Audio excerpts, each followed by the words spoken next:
ஏன்னா அவருடைய பார்வைக்கு கட்டாயம் அவர் ஒரு போராளி தான். ஏன்னா வந்து அவரும் ஒரு ஆர்எஸ்எஸ்வாதி தானே. ஏன்னா வந்து பகல்காம் தீவிரவாத இது நடக்கிறதுக்கு முழுக்க முழுக்க காரணமே வந்து பாதுகாப்பு குறைபாடுன்னு ஒரு பக்கம் இருந்தாலும், அன்றைக்கி அவர் பங்கேற்க வேண்டிய இடம் வந்து காஷ்மீர் தான். ஓகேங்களா, அந்த இடத்துல வந்து அவர் பங்கேற்கலை.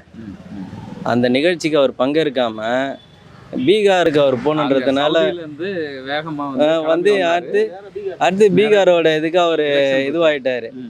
ஓகேங்களா, இன்னொன்று என்னன்னா சினிமா படத்தில் நடக்கிறது தான். அதனால தான் ரஜினிகாந்த் கரெக்டாக சொல்லிக்கிறார் அவர் வந்து ஒரு போராளின்ட்டு.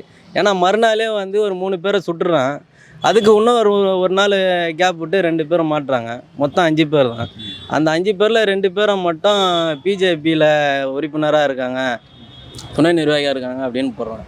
அப்படின்னும் போது வந்து இவங்களோட திட்டமிட்ட சதி தானே. இந்து முஸ்லீம் ஒற்றுமையை வந்து முழுமையாக சதி செஞ்சு காலி பண்ணோம். அதுக்கு இரையாக்கப்படுவது யாரானா பொதுமக்களும் அப்பாவி ஜனங்களாம் தான். ஓகேங்களா, இதெல்லாம் வந்து அவர் கட்டாயம் வந்து சரியாக தான் ரஜினிகாந்த் இது பண்ணியிருக்கு. அவர் ஒரு போராளி தான். ஏன்னா வந்து அவருடைய இனத்துக்கு அவருடைய ஒரு இதுக்காக அவர் இது பண்ணிக்கிறார், வேற ஒன்றும் இல்லை. எல்லாம் ஒரு அரசியல் ஆதாயம் தானே. ஏன்னா ஒட்டுமொத்தமாக வந்து கார்ப்பரேட்டை உள்ளே இது பண்ணிட்டாங்க. அதை இன்னும் முழுமையாக ஆக்கணும். என்னன்னா வந்து இந்தியாவில் முழுமையாக வந்து முஸ்லீம்ன்ற அந்த ஒரு இதுவே இருக்கக்கூடாது. அடுத்தது கிருஷ்ணாட்டி மேலே கையை வச்சுருவாங்க. இது ஒரு பெரியது தான். ஆல்ரெடி மணிப்பூரில் அதான் நடந்துகிட்ருக்கு.